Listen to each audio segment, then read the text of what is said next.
கடையேழு வள்ளல்கள் என்று பார்க்கின்றோம். அவர்களில் தலை சிறந்தவர்கள் என்று பார்க்கின்ற பொழுது பாரியையும் வேகனையும் சொல்லுகிறார்கள். ஏனென்றால் மற்றவர் கேட்டு கொடுக்கின்ற பொழுது கேட்பவர் தன்மானத்தை இழந்து விடுகின்றார். ஆனால் கேட்க முடியாத, கேட்க அறியாத முல்லைக்கும் மயிலுக்கும் கொடை கொடுத்தவர்கள் என்று பார்க்கின்ற பொழுது மற்ற ஐவரை விட இந்த இருவர் மென்மை பெற்றவர்களாக இருக்கின்றார்கள். வள்ளல் என்கின்ற சொல் இறைவனை மட்டுமே குறிக்கக்கூடிய சொல். ஏனென்றால் தன்னிடம் கேட்கின்ற யாவருக்கும் கொடுக்கின்றான்.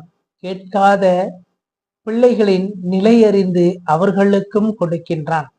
இன்னும் சொல்ல வேண்டுமென்றால் உயிரற்ற கல்வாரியில் நடப்பட்ட பட்ட மரத்திற்கே தன் மகனை அனுப்பி தன் உயிரை கொடுத்து அந்த மரத்துக்கு உயிர் கொடுத்து இன்றும் சாகா வரம் தரும் கனியை கொடுக்கின்ற பச்சை மரமாக அதை ஏற்படுத்தி இருக்கின்றார்.